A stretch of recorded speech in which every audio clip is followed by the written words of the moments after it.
சில நேரங்களில் விட நான் எங்கள் அண்ணன் வீடியோ மூலமாக பதிவிடுறேன். 10, 11 பிரான்ச் இருக்குது. மதுரை சிஹெச்சில் ஒரு பிரான்ச் வச்சுருக்கோம்.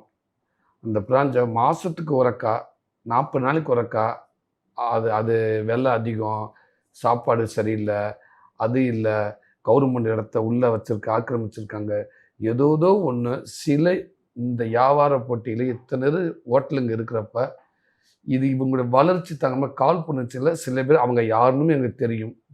ஆனால் இந்த சோசியல் மீடியாவை வச்சு அவங்க சில விஷயங்கள் பரப்புகிறாங்க. அதை ஒன்று சோசியல் மீடியா எடுத்துகிட்டு கொண்டு வந்து வெளியில் கொண்டாந்து மாதம் மாதம் ஒன்று பண்ணுறீங்க.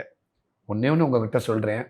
அந்த உள்ளே போனக்கு ஒரே நோக்கம் உங்களுக்கே தெரியும் எல்லாருக்கும். அம்மன் இப்போதைக்கு கொண்டு யாருமே இல்லாத ஒரு அவுட்டரில் கொண்டு அம்மன் ஹோட்டலில் வச்சா 10வது நாள் அங்கே ஒரு பஸ் ஸ்டாப்பே உருவாகும். அம்மன் பஸ் ஸ்டாப்புன்னு அப்படித்தான் இன்றைக்கு வரைக்கும் எங்கள் ஹோட்டலு மக்கள் கொடுத்த சப்போர்ட்டில் வந்திருக்கு.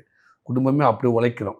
12 பிரான்ச் இருக்கிற 11 பிரான்ச் இருக்கிறப்ப சிஹெச் ஹாஸ்பிட்டலில் போய் அங்கே வர்ற அந்த உடம்புக்கு முடியாதவங்க அந்த சிஹெச் ஹாஸ்பிட்டல் அவ்வளோ பேர் இருக்காங்க. ரொம்ப வறுமைக்கு கீழே இருக்கிறவங்க அங்கே வருவாங்க. அப்படி இருக்கிறப்ப அங்கே கொண்டு வச்சு அங்கே வர லாபத்தில் நாங்கள் இன்னும் 4 பிரான்ச் வரணுன்ற எண்ணம் துளி கூட இல்லை.